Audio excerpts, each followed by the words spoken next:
Welcome to A Free Solution. I'm Kevin Wills here today, joined by Tim, the Freedom Variant O'Connor. I'm here, brother. How are you? Right on, living the dream, man. Just Yeah. hoping that connection. You're out in Massachusetts today, and I am. hoping that connection stays strong so we can do this show. Is it starting poorly? Do I look all over the place and jittery? It started out a little. You're like you kind of jumped around a little bit. It's all right. It's all right. We'll see how this goes. But yeah, no. We have a few good topics for y'all today. Joe Biden, of course, being a clown as usual. So we're going to talk about that. This guy, he's such a joker, Kevin. We've got an impending financial collapse, and he's going to save us bounce check fees. Like he's going to go after those evil, greedy credit card companies. Like, yeah, he's got a bunch of stuff going on. I was going to talk about tariffs, but like we could jump into like a half dozen issues, right? Like we can talk about the mortgage thing too. Yeah, he's a mess. This guy. It's like somebody tells him what to say, and he just repeats it. You know. Barely, like literally, barely. Him reading off the teleprompter is hilarious. He's not having a good time with that. He's reading literally the words like insert pause. Stop for applause. Yeah. Yeah. Yes. Yeah. So we got that guy, Donald Trump, ranting about how Hannibal Lecter seems like a good man, and a dude with literal brainworms. Those are our big options for. Yeah. Everything's going to be fine, though. Everything is going to be fine. Those are three choices that are most likely to be on like all ballots, and hopefully the LP will too. But it's still going to be a fight. Yeah, they're going to have a hard time getting on in New York. I can tell you that. Yeah, I don't know. It's going to be rough. We'll see. I hope the team pulls it out. But yeah, me too. But I know Patricia's like, you're picking on a sick old man and a psychotic old man. Wow. Yeah. Sorry. I know. I would feel much more sympathetic if all three of them weren't trying to be president. Yeah, it's fair. It's fair.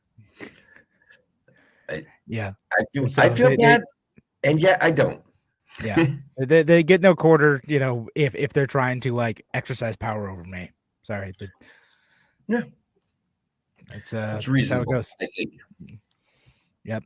If they want to be sympathetic, they can drop out and in the private life, and they could do what George W. Bush does. Like, he's a painter. Look at his paintings. He's fine. Obama, he's making documentaries. It's whatever, right? I mean, I'm still mad at them for what they did while presidents, but like what they do now, I don't care. It doesn't matter. If they were sick, I'd be like, that sucks, I guess. But what if his documentary is actually like a forecasting of the impending method of collapsing society? Like, doesn't that concern you at all? Maybe. Is Obama doing that? I knew he was doing something with Netflix, but he was like making movies or documentaries or something. He made a movie, and I can't remember the name of it off the top of my head, but people are like, yeah, this is how they're going to do it. They're going to knock out a bridge. It's going to disrupt these things. Then it's going to disrupt communications, and it's going to be a mess. That's was the premise of the movie. Oh, I'll have to check that out. If he's just revealing his plans in the documentary, I don't know. That's what they're saying. Stay informed. Anyway, we should quit messing around and actually get to the actual show at some point. Yeah, we better do that. So we'll talk about that. The Dexter Taylor gun case. We'll talk about some subsidies for golf in the Rochester area. Yeah. And who knows what else. Y'all know how it goes. Drop your comments if we find something interesting. You can send us on a tangent. That's how we are. All right, we're gonna go in about 10 seconds. 3, 2. Now, an hour of clarity for exhausted people of our nation mired in toxic partisanship. Left versus right, us versus them. While we pay to keep our politicians fighting, how do we, the people, rise up and solve the great challenges of our time? We do it by embracing freedom and liberty. There may be no such thing as a free lunch, but this hour is as close as it gets. Welcome to A Free Solution. Welcome to A Free Solution. I'm Kevin Wilson, your host today, joined by Tim, the Freedom Marion O'Connor. I'm here, Kevin. I'm being the world traveler. I don't have a great setup, but I'm here to commit to the WYSL audience and our internet friends and family. I'm here. That's right. Tim is dedicated, folks. No matter where in the world he's going, he's doing a show. I want to be here with you guys. Yeah, right. It's important. That is dedication, folks. It is. So thanks, WYSL audience, for joining us and online audience for joining us. We've got a couple different topics to chat about today. We start out talking about Joe Biden and all the shenanigans he's up to nowadays. We're going to talk about a guy named Dexter Taylor, who is accused of making ghost guns in New York, in a courtroom where the Second Amendment doesn't exist. The actual quote from the judge. It's wild. Maybe we'll get to talk about some golf subsidies, a few other things as well. Of course, if you're listening online, drop your comments if you have something else that you want us to talk about. Maybe we'll get to it. You know how it goes. So let's talk about Joe Biden. Well, I'm going to read off the Joe Biden. Well, I'll read off the tweet today. Yeah. And he says, quote, "I just imposed a series of tariffs on goods made in China. 25% on steel and aluminum, 50% on semiconductors, 100% on EVs, electric vehicles, and 50% on solar panels. China is determined to dominate these industries. I'm determined to ensure America leads the world in them." Tim, what do you think of this new tax? Well, first I want to just read from an earlier Joe Biden who said, Trump doesn't get the basics. He thinks tariffs are being paid by China. Any freshman econ student could tell you that American people are paying his tariffs. Why the change of heart, you doddering old fool? Like, what's going on? Yeah, I do love in the replies, like thousands of people, including me, have been like just quote tweeting that right back at him. Like, dude, you were right the first time. Like, you were absolutely right that like Americans are the ones who are going to pay these tariffs. It's going to make American goods more expensive, or like American consumers are going to have to spend more money to buy stuff, right, on these different goods. So, like, and it's, you know, not trivial either, right? Like the 25%, you know, tariff on steel and aluminum, it doesn't. It's like, it's a continuation of a bad Trump policy that he was correct to criticize. And it doesn't just like prop up American like metalworks, right? It's not just protecting the American steel industry. Everything that buys those vehicles produced in America, washing machines, construction costs, everything that uses those materials is now going to go up because Joe Biden is imposing another tax on us. Again, without Congress too. He's just imposing it. You know, just basically kind of abusing tariff law to be able to impose these. And that's in addition to all the other stuff too, the electric vehicles and semiconductors, all that stuff, with the explicit goal of like trying to protect and shore up American industries. Tim, let me steelman this a little bit. Do you think there's any legitimate national security reason to do any of this? Well, yeah, in a way there is, right, Kevin? On some level, a steel industry in the United States is in fact important, but the need to impose tariffs on China is actually suggesting something else, that our industries are overregulated, that we haven't found ways to be a clean producer, that China can't make these things for free, but we can't compete with them without an onerous extra taxation imposed on them. So there's a couple of issues in there that are real, like not having a dying steel industry, having a steel industry that dies because China is out competing us could in fact be a real problem. Right? I mean, right? Don't you think?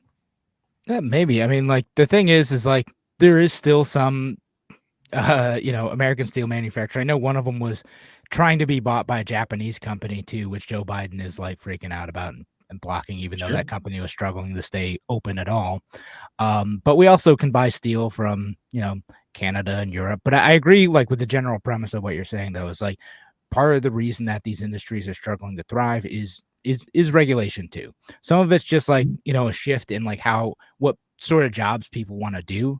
But the other part of it is like it's tough for these industries to be able to thrive because of the environment that was created around them, the requirements that the government imposes on these things. Like I mean, part of why like we're gonna start to see more expensive things like solar panels, which they're also trying to do, the semiconductors, which the CHIPS Act just subsidizes the heck out of, right? The semiconductor production in the United States. But part of the Right. reason why like those haven't like taken off in the way that democratic policies have like wanted is because they throw all these other requirements on, like, okay, you have to have these specific types of union contracts that require this level of pay, and like impose these DEI requirements and impose these like environmental review requirements, and thing after thing after thing after thing that makes it impossible for the industries to ever get off the ground. So if everything else needs to keep going, because like we want solar panels, we want semiconductors, we want electric vehicles, if Americans want to get those things, they have to get them from a country that like already is producing them, because like the government has imposed so many requirements preventing these companies from getting off the ground and expanding production to meet consumer need. Correct. Right. Like, so there's the multi-layered issue of this whole thing. Yes, it would be nice to have a thriving steel industry. Yes, it would be nice to have a thriving solar panel industry. We can't compete, but are tariffs actually the answer? Is a supply side shock to the price of these things? Who does that impact, Kevin? Yeah, ends up impacting us as the people trying to consume these products. And like any take you have on it too, like, okay, like semiconductors are used in so many products, right? Like, so we got to get them. So either we consume less of those things that we want because they're expensive, either produced by Americans or produced by wherever else, or we just pay more for them, which means we have less money in our pocket to go and spend on things like, rising food costs, rising housing costs, things like that. Well, luckily, to counter all of that, Biden has a couple of really good plans out there, Kevin. Like, he is going to attack the check fees. If you bounce a check, he is going after your bank to lower those fees. Like, nobody should have to pay $30 if they bounce a check. It's something more like $5. I don't know. Like, there's a level of incompetence to Bidenomics that's quite impressive, really. Right? Here we are facing an impending financial collapse. People are probably going to be bouncing more checks because they're not making ends meet because of all of the inflation. And this guy's got the answer. This guy's got not a long-term solution. He is going to help people save money on their fees for bouncing checks. It's wild, okay? Like, it's wild. Right. So this isn't the first time the government has done this. They've done this with overdraft fees. They've done this with various banking fees. Here's the thing, and it's you're kind of playing whack-a-mole with banks, because they're not going to just say like, ah, shucks, guess we're not making money now. That's not how that works. They're going to move it somewhere else, right? Like, so like, because a lot of banks, what they used to do, and they don't do much anymore, is they used to just charge you a fee for maintaining your account, right? And a lot of banks offer free checking accounts. Okay, so if they can't collect a fee for a bounced check anymore or for an overdraft, they're just going to charge you for the account. So either way, you're paying money, but like for people who can maintain that balance or are able to like set up systems where there's no overdraft fee because it goes to a credit card or something, there's like different ways of being able to avoid that. Like, you can do that and not pay any fee and manage your finances effectively. Or that cost can be posed on people who actually overdraft, right? I know, like, oh, it's people who are poor, people who have a rough time. I know, but like, you gotta not write a bad check, and someone's going to be paying for that somewhere, right? Everyone's always there's nothing for free. You can't just, it doesn't matter if the government like says like, hey, just do this thing for free and make less money. Like, that's not gonna happen. It's not how that works. Not how it works. Right. They're not gonna. Sorry, like I hate to break the naivete of like the Democratic Party, but like banks aren't gonna just say like, guess we'll just not profit today. Wrong. It's not going to happen. No, they're going to find other ways to make money. Yeah, I hold it against them. That's just what they do, right? I've said this before. I don't get mad at people making profit as long as they're not doing anything like really nefarious and hurting people. But like getting mad at banks wanting to make money is like shaking my fist at the tide. Like, sorry, it's going to happen. Like, that's what they do.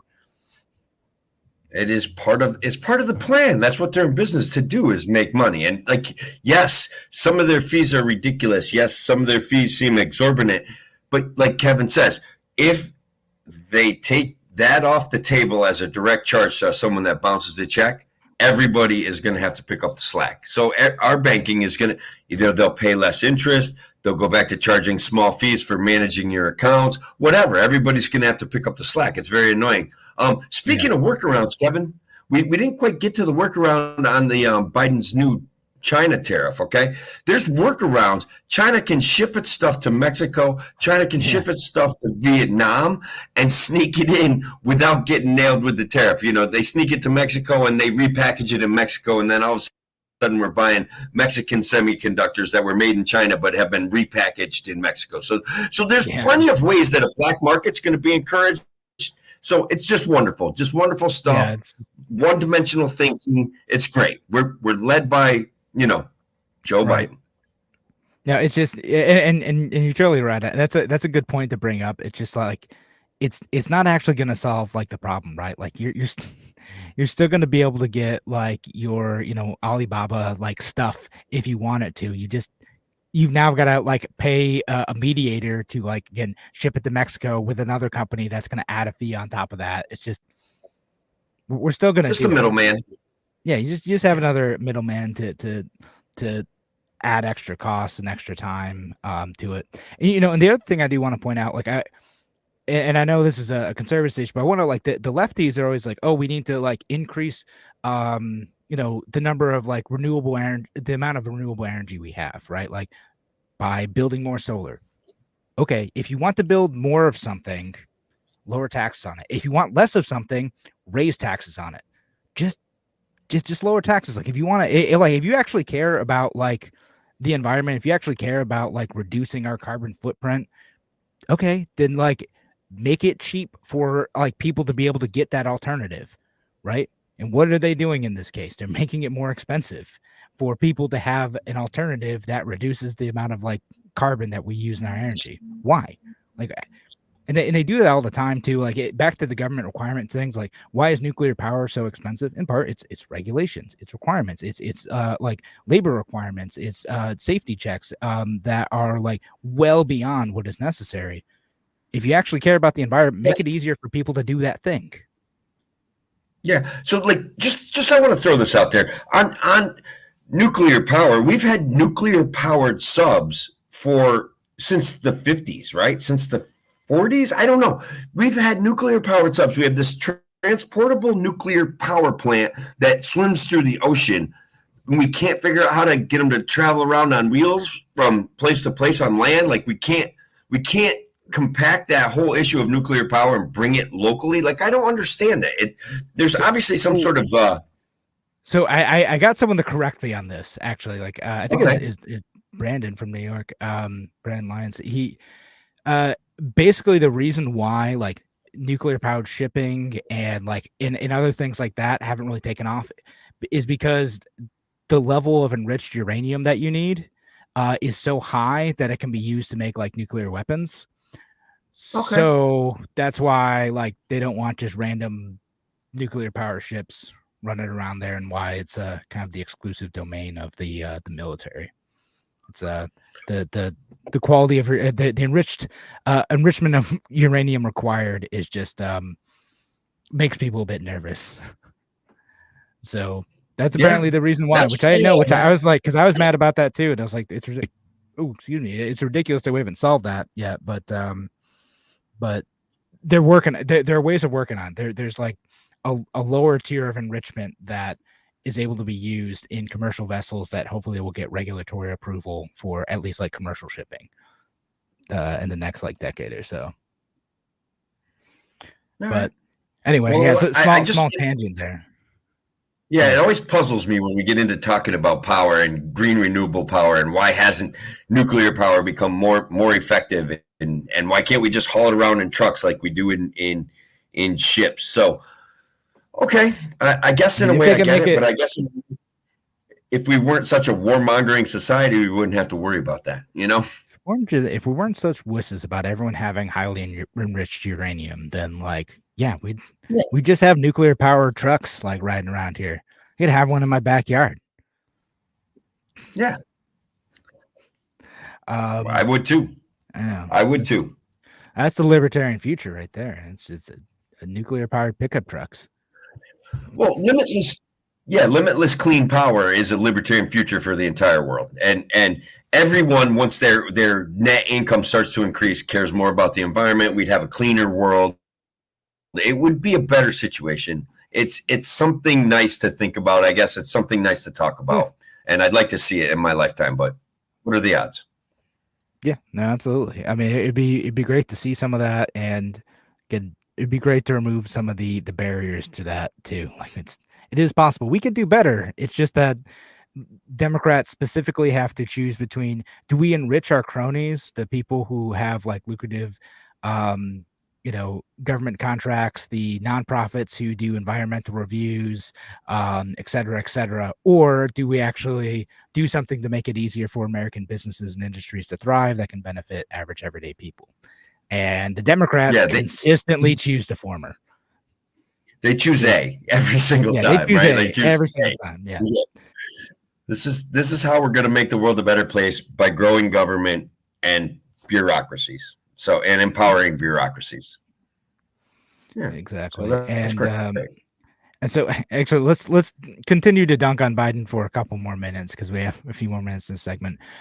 Have you also heard about his plan to subsidize first-time home buyers again, to give like a $400 a month credit for first-time home buyers?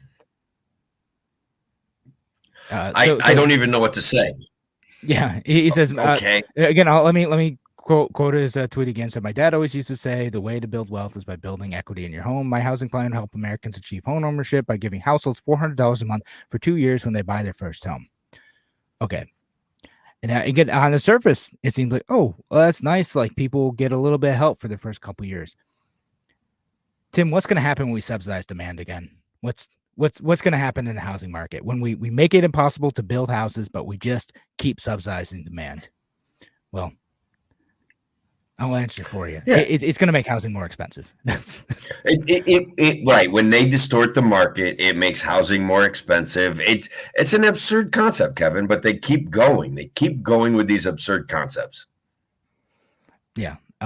There's that meme of like the guy walking into the room with his son. It's like, I just need to subsidize demand. I just need to subsidize demand. And it's just like around and around and around and around. It's like, yeah, just need to subsidize demand. And that's like the government's only solution to this stuff. Like, oh no, we can't just let people build stuff. We can't let people just do what they want to do. We're just going to subsidize it, like, again and again. California has done it, and it didn't work. Other states have tried to do the same thing. Giving people $400 a month for the first couple of years is just not. It's not going to make housing more affordable. It's going to continue to raise the price of housing if you don't fix the other end of it. Yeah, no, it's, again, we talk about market distortions, and like when we subsidize demand in an already out of whack market, there's already an overabundance of demand for housing than there is more housing available, correct? So when we get into subsidizing demand even higher, we're just going to be making a mess of things. Without lifting restrictions on building, without lifting restrictions on zoning, without lifting restrictions on what a house is supposed to be, we're just going to keep creating a mess. Yeah, no, 100%. That's what's going to end up happening. And so we can fix it. Just get government out of the way. Let people build houses. Make it easier for people to build apartments. Yeah, that's all you got to do. All right. So anyway, we're heading up on break now. Thanks again for joining us here on A Free Solution. We're going to be back in just a few minutes. Talk to you soon.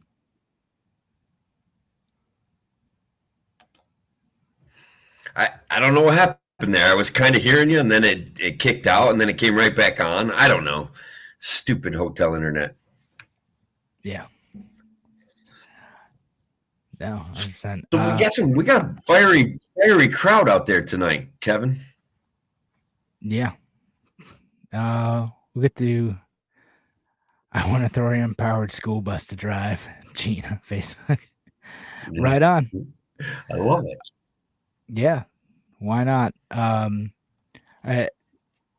That's definitely a thing that's happening. That people are looking at more thorium-based solutions for nuclear power as well, and there's some pros to it. I mean, uranium-powered stuff is pretty good too. It's safe, but Patricia says the Simpsons ruined nuclear power for a few generations. Like partially, right? Like, I mean, it's I like people do think like, oh, it's just a bunch of goofballs who are like letting meltdowns happen, and there's barrels of like glowing green waste around. It's not really what it looks like. It's little pellets and some cement things that don't really take up all that much space.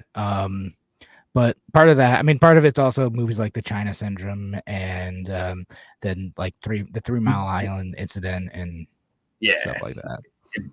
There's some legit, like Chernobyl was pretty legit. Like it's had nuclear power has a legit disaster behind it, Yeah, but I always point out like, okay.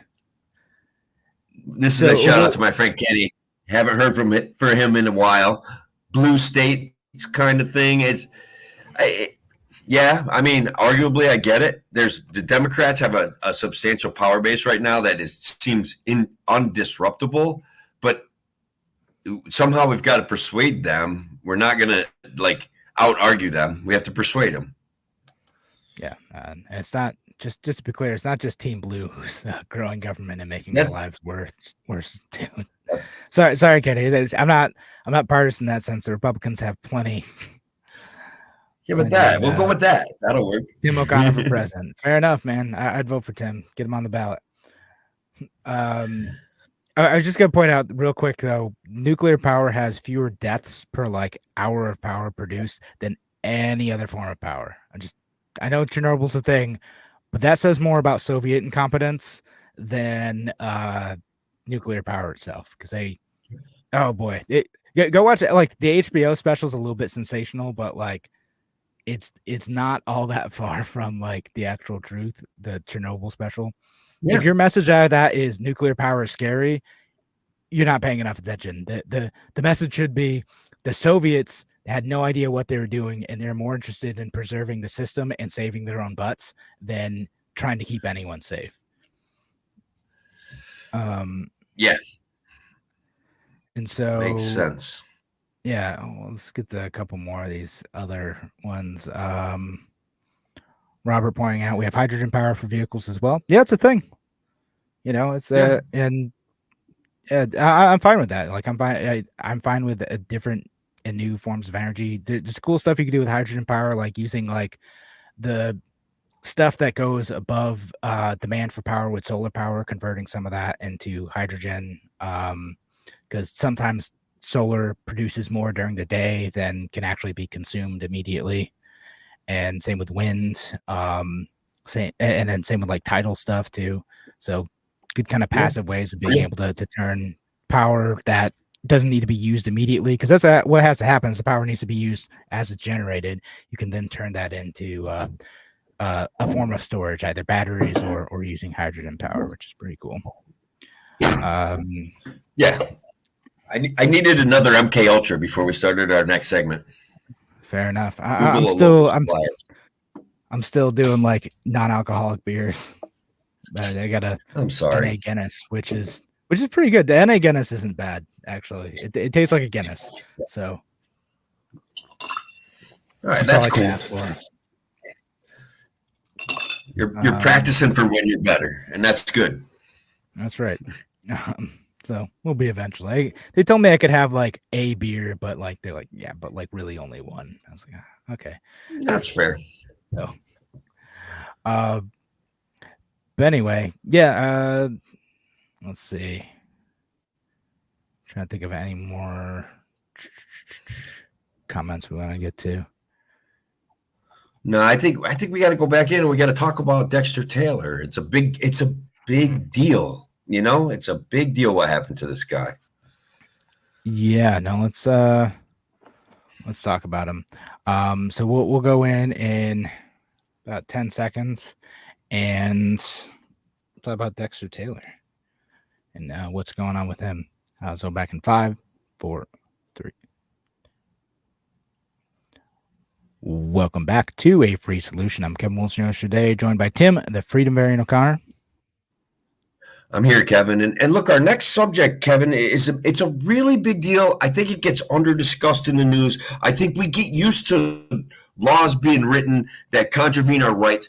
And I think everybody in New York State ought to wake up to the fact that what happened to Dexter Taylor is an absolute tragedy, and it's a violation of natural rights, and it's a violation of the Second Amendment.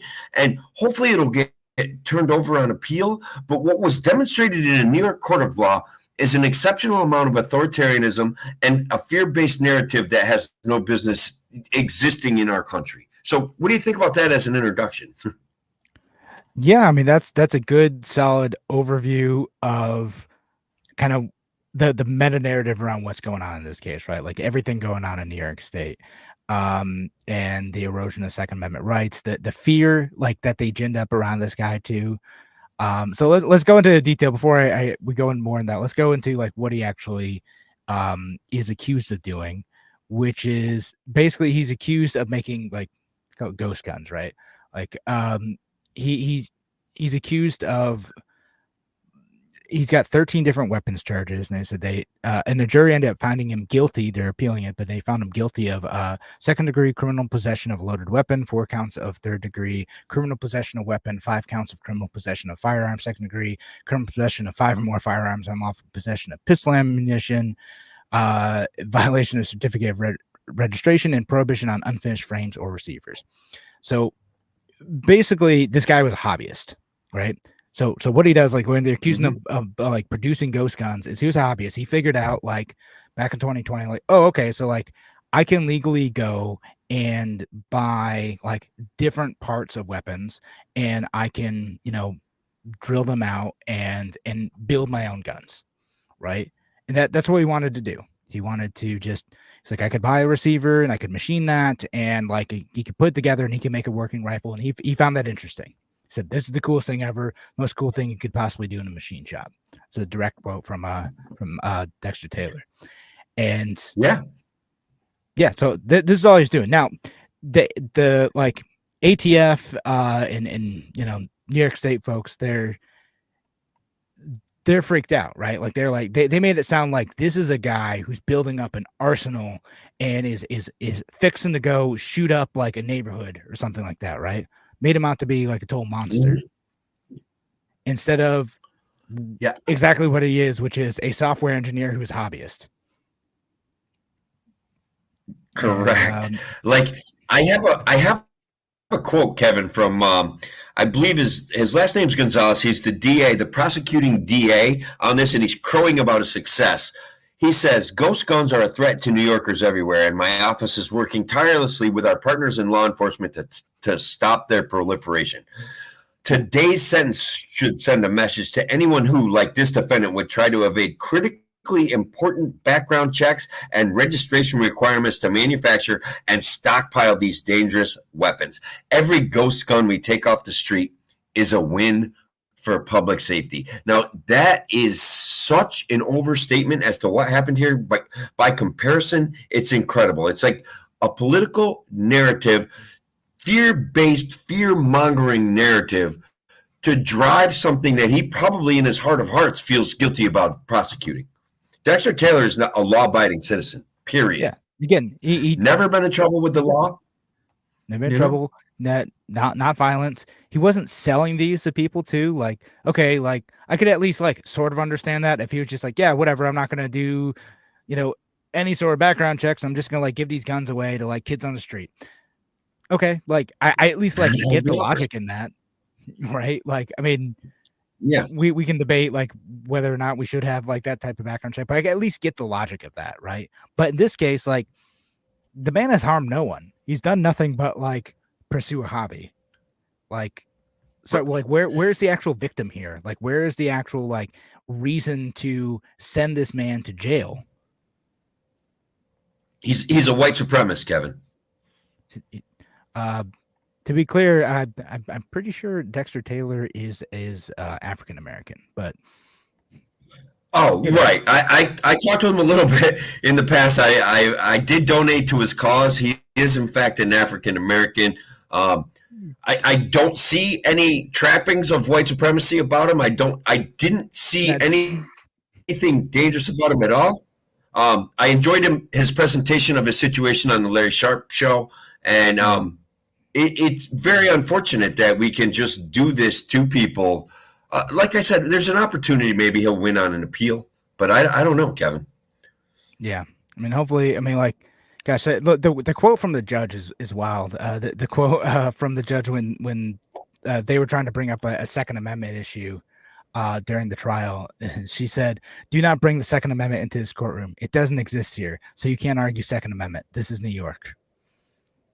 Well, yeah, I mean that's that statement alone should be grounds for an appeal, correct?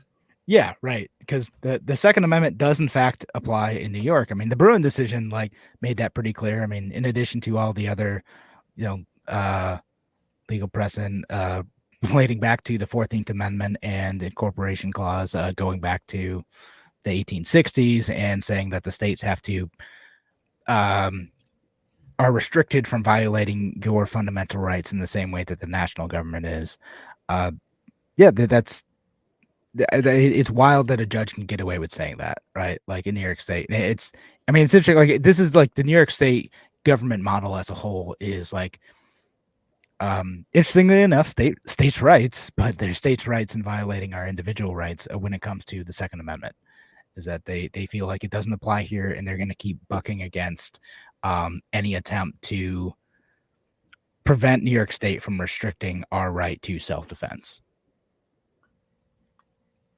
Yeah, I do think that if you have financing available, seek out the Dexter Taylor case, donate a few bucks to his appeal. It will provide some support, even emotional support to this situation. And look, unfortunately, one of the problems with our legal system is that it's incredibly expensive to refight a case that you've already lost. So he's going to need financial help. In a way, it's incumbent upon all of us to give him a hand with that. So that's what I'm saying. Try to seek him out and donate a few bucks to his campaign. It will benefit all of us, especially if he wins an appeal. Yeah, I mean because that's where like our rights get. That? I agree. That's where our rights get solidified in a lot of these cases. Like Tim is that, you know, someone needs to say like, no, the government can't do this. The government can't get away with this. And then you create cases that judges are then able to reference and say, oh, look, like we already decided this. We already hashed this out. The government doesn't have a right to prevent you from being able to, you know, make guns as a hobbyist. And again, I think like the sentence they're going to give this guy is like 18 years. 10 is what I understand it to be right now. That he was convicted and he's been sentenced to 10 years in prison. 10 years in prison is what they. I mean, that's still a really long time. Like 10 years in prison is an incredibly long time for, especially someone at 52 years old who has no history of violence. But New York State does this thing, but prosecutors will do this thing where they want to make examples out of people, as you kind of said. And it doesn't matter that they're ruining this guy's life. You know, they want to get their example. Yeah, if I may jump in with something too.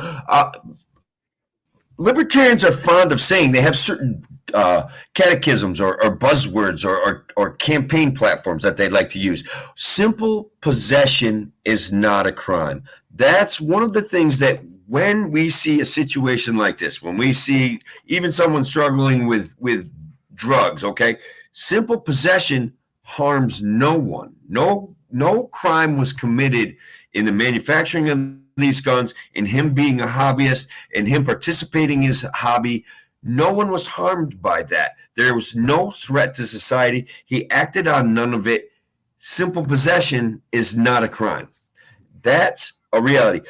Crimes, right? Patty or Shelley out there in YouTube land says this is New York. We don't need no stinking victim to prosecute a crime.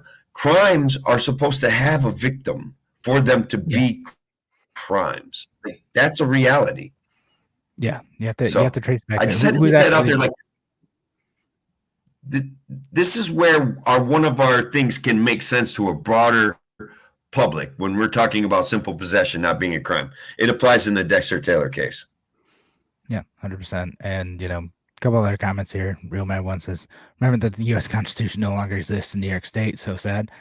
Yeah, kind of. Like, Kathy Hochul's made that clear. Like, she doesn't really care about Supreme Court decisions. They're going to go ahead and try to, which is the same thing. Like, so that all the gun laws that passed after Bruin, we talked about them on the show. Like, again, they're not going to get repealed. Like, they're just trying again. They're not going to get repealed until someone like challenges them. And unfortunately, challenging them also requires a victim of the state to say, like, nope, you shouldn't be able to prosecute me for like this made up crime, this violation of my fundamental rights. And then they've got to spend a bunch of money, like in this case, and possibly sacrifice their freedom in order to like get the courts to clarify once again that we have the individual right to self-defense, as outlined in the Second Amendment. Yeah. Well, they're going to sacrifice many thousands of hours of their time and whatever financial gains that they may have accumulated. All that stuff is absolutely going to be sacrificed in situations like this. Dexter Taylor is going to come out of this broke regardless of how much money we give him. He's already lost his job, right? So yeah, it's a real issue, and it's really unfortunate that people don't, that the government will punish someone for a victimless crime. So yeah, I don't know.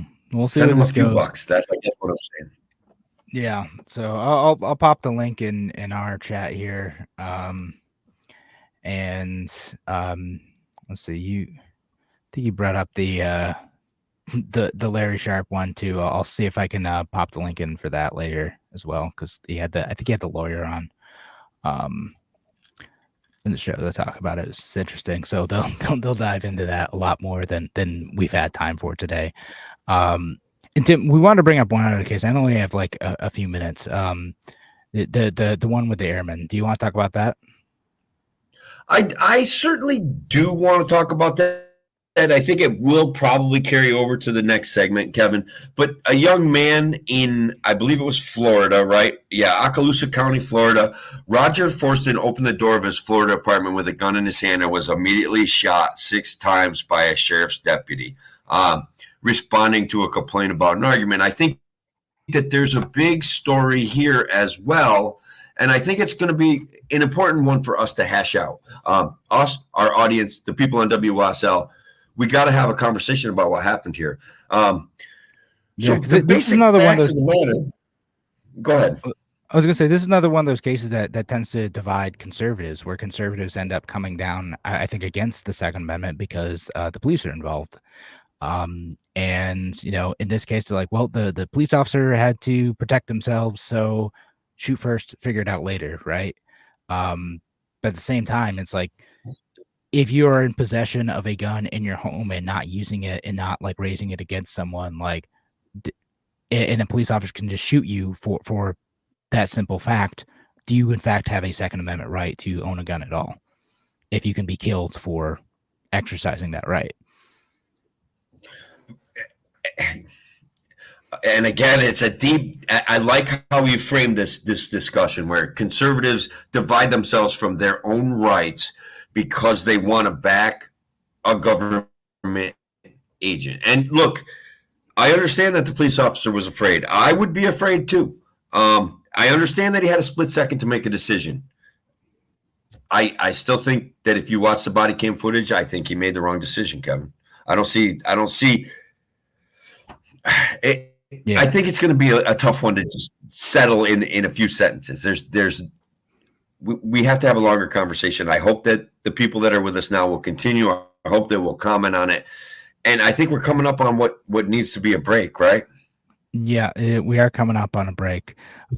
So you're right. Well, it's not going to do. We'll jump right into it afterwards. Then maybe we'll get back to like one of the local issues too.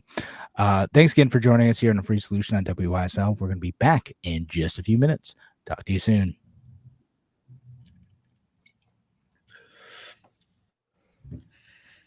It's a complicated one because, again, you and I are pragmatic about police officers existing. By comparison to, hire your own police officer for your neighborhood watch and stuff like that, that we have a system that already offers us police officers.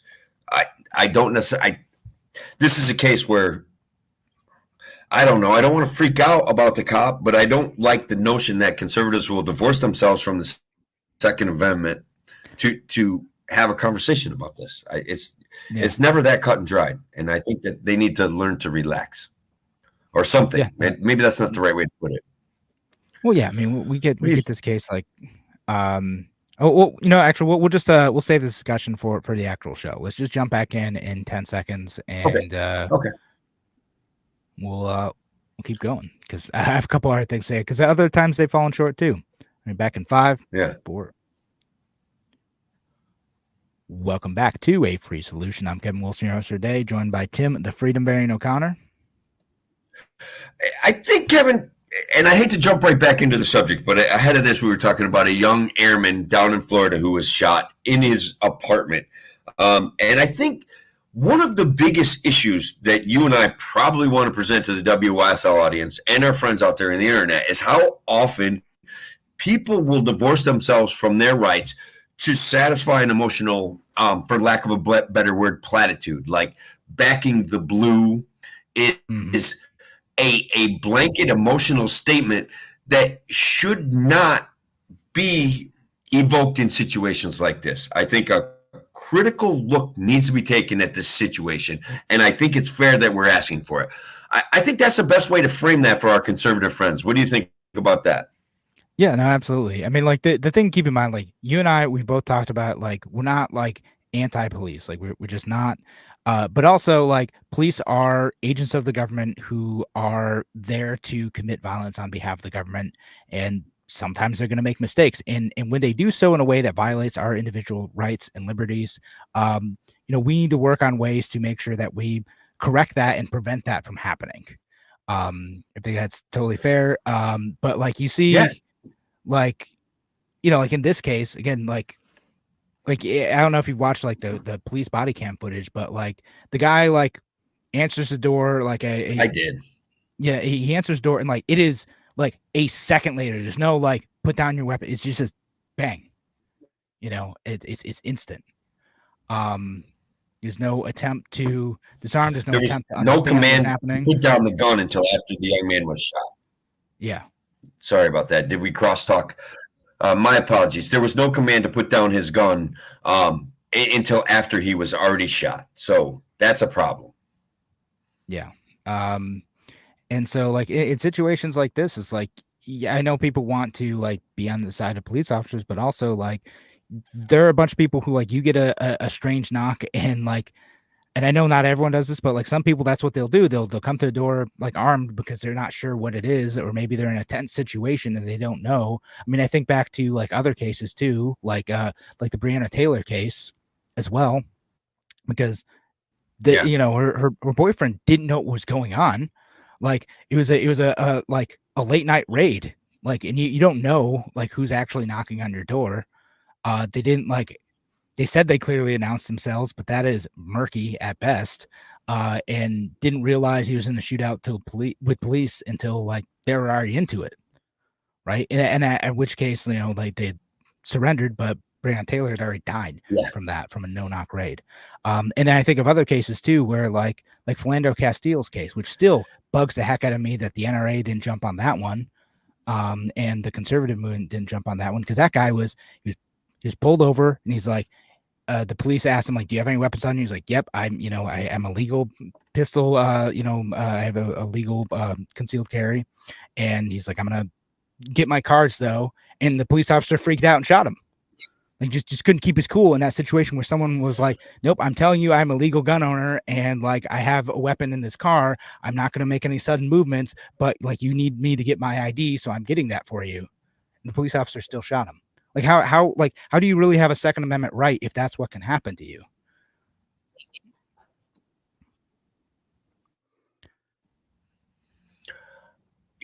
Correct. And then how do we prevent stuff like that from happening? And the argument then is that's where conservatives divorce themselves from their rights, because they pick a side, and the side is they will take all of our guns all of the time, and that will be the best way to keep police officers from overreacting. Correct? Like that's the danger that we're facing here.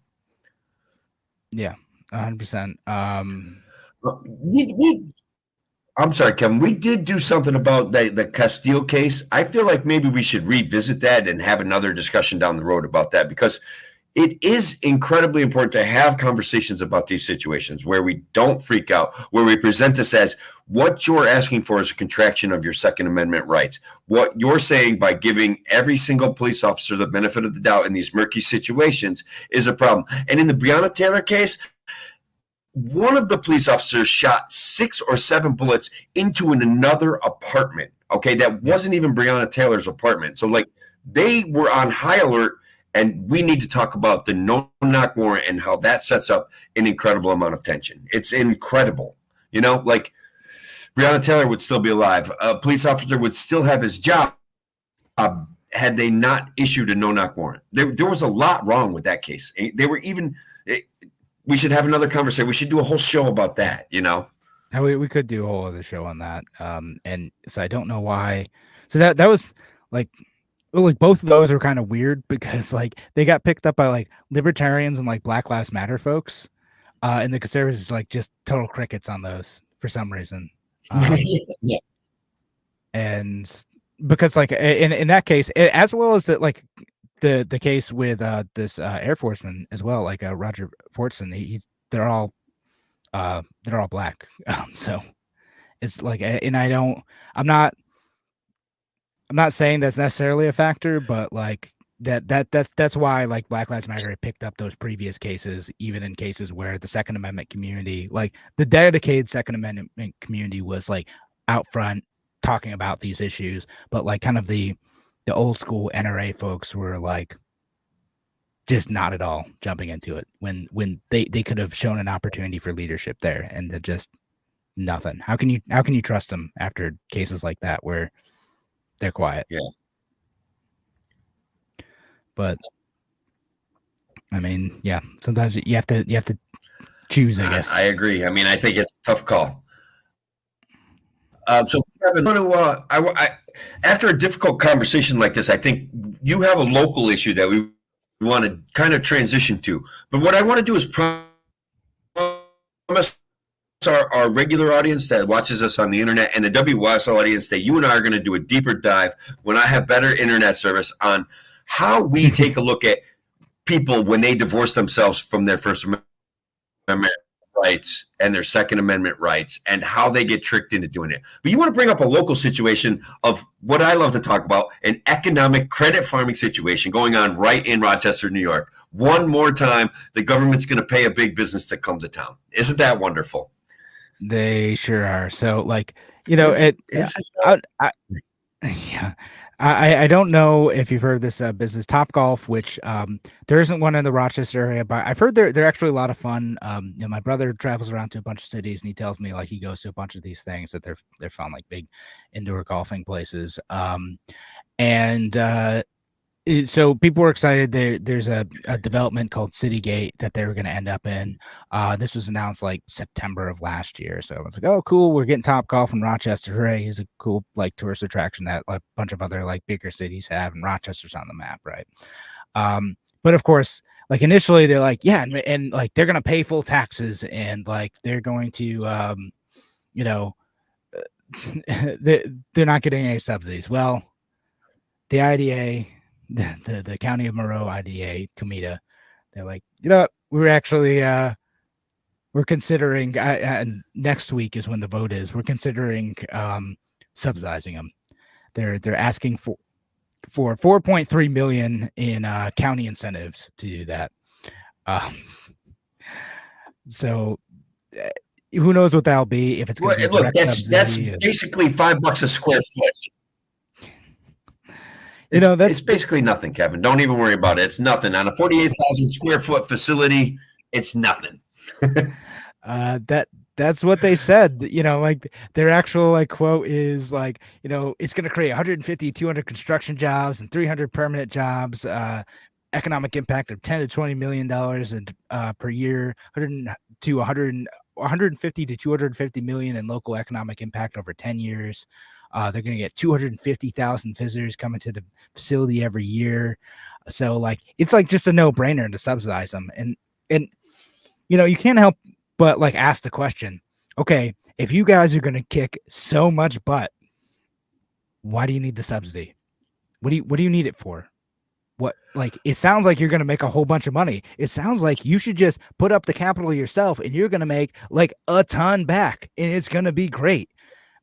Like, so what on earth do we need the county to subsidize you for? Just make back that money. Like, take the risk like everyone else. What are we doing here?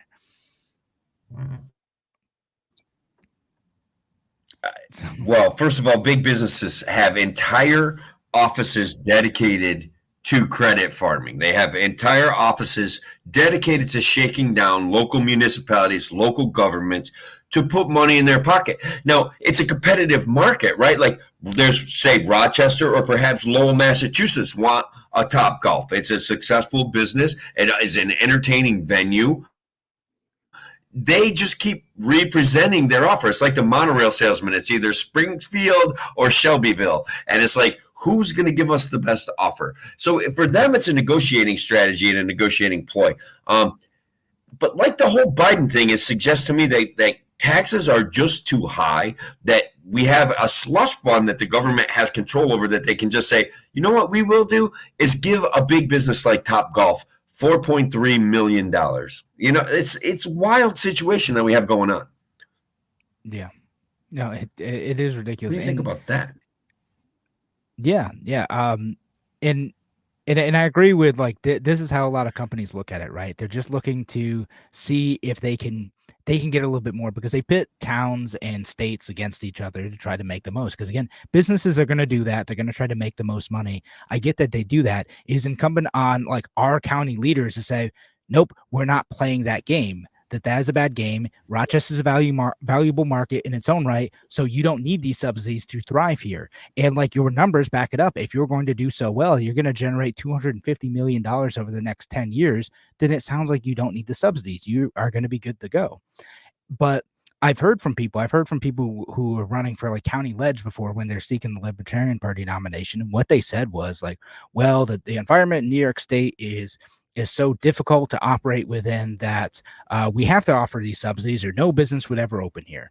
So like they end up like both the county leaders and town leaders, etc., state leaders all end up with this mindset of like, well, there's nothing we can do about the tough regulatory environment. I guess we just have to subsidize it. And instead of fixing the actual root problem, we just get back to, well, you know what we can do? It's not going to cost us anything. We'll just steal more money from taxpayers and give it to these businesses so that we can be the heroes when they come in and open up, and we can do a ribbon cutting with them because we gave them the money. Hooray. Yeah. Vote for me. They're buying your vote with your money. It's an amazing, amazing time to be alive. It's the most bizarre timeline that I can imagine. They take your money, give it to a big business. They take your money and give it to a college kid. They take your money and give it to whatever program to incentivize homelessness in San Francisco. They take your federal money and then they expect you to thank them for it. And I don't know, man. It drives me crazy. I do get the argument. I'll steel man the argument that it is too expensive to do business in New York, that it is overregulated, that building is next to impossible with all the regulatory requirements and the seekers and the environmental impact studies that have to be done and the engineering requirements that have to be met. So they have a valid argument that it is incredibly expensive to do business in New York. The other one is when we subsidize businesses, aren't we really just letting them keep their tax money that they've already generated elsewhere? So that's another steel man to this argument. What do you think about those two positions? So to the first one is, just like I mentioned with the housing thing, you need to fix the fundamental problem, right? Like, and we're not going to really like develop a thriving Yeah. economy in New York until you fix the fundamental problem of it. It's too difficult to do business here. And that's going to take a lot of hard work and, a lot of tough decisions. I get it. People have gotten used to these perks, these requirements, these regulations. They feel safe and cozy and warm with them, but you're going to have to do hard work of taking that part. And in terms of they're going to generate a bunch of revenue anyway. Like, we don't know that because a lot of businesses don't do it. I don't really like the government, acting as a venture capitalist and saying the government should be spending a bunch of money or in fact directly investing in these companies because they're going to get the payoff in the end with taxpayers. Sometimes they're going to spend $150 billion and get nothing. They're going to do what they did with the solar out in Buffalo. They're going to do what they've done with a lot of the photonics places in Rochester, just spend ridiculous amounts of money and we have nothing to show for it. Just absolutely nothing. And it's I don't know, incredibly frustrating that that's the only way they see to do business here in New York is through subsidies. But on that note, we're gonna have to call it a show for our WYSL audience. We're gonna keep going with our online audience. Thank you, WYSL, for joining us here on A Free Solution. Have a great night, folks. Take care. All right, I'm paying for the better internet next week, Kevin, because this is silly. There was moments where it was perfect, and then there was moments where I was like, all right, his mouth is moving 100 miles an hour, and I don't hear a word. And hopefully what I say next follows from what he just said. All right, get the fancy. It's I don't know. I'm baking it. Hopefully I'm pretty close because I know how you think, and I know how our shows go. It was wild. I'm paying the $5. It's only $5. I don't know. What was I, Mr. Cheapo here? Yeah. So look, Lorraine is a new guest out there. Did you see this? Yeah. We're being forced to live in a commie state. That's hard to argue. There's a lot of drives towards. It's more of like a communist, fascistic kind of thing where government is interacting with big business under the guise of providing good jobs for common people. And I don't like that argument. I want a thriving economy that's based on us, that starts with us, that builds out from the middle class. But we're not going to get that. Not with the current president, not with the current administration. I don't know. It's wild. Yeah. Trump's not going to do it either because he's the same way. He's just red flavored communist. It's a blue flavored communist. Yeah. I'm being a little bit hyperbolic, but less than I could be. I forgive you. Yeah. And I mean, you could always be an immigrant, move to another state. That's an option, I guess, too. But I know I like living here. I like my house. They're the ones who suck. Why should I leave? Is kind of my attitude on that stuff. That's fair enough. Yeah. Let's see. Got a little side conversation going out there in the internet world. I'm trying to keep track of it. It's pretty cool. Yeah, I'm trying to look at it. It looks the whole other conversation going on. Just trying to see if there's any good ones to throw up here. Maybe this one, real massive. All right, brother. So look, I have been. He says, wouldn't it be grand if we could all live above and beyond our means with no worries to actually paying for things we bought last month and just do it again month after month? Yeah, that'd be nice. We cannot print our own money though, so unlike the government, we should form our own government. There we go. Yeah. Wait, is that legal? I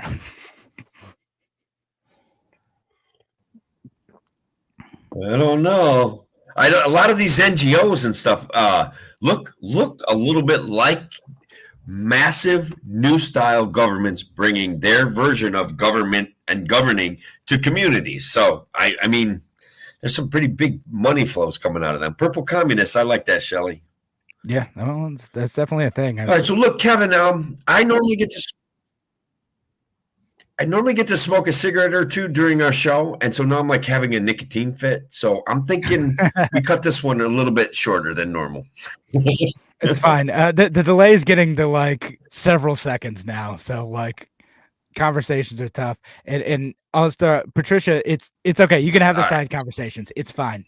It's encouraged. Y'all have your side conversations. it helps us. You get more engagement on Yeah. videos. Like, it helps us. All right. But on that note, let's call it a night. It really does, and we appreciate it. All right. Good night, folks. I missed your first comment, Patricia, so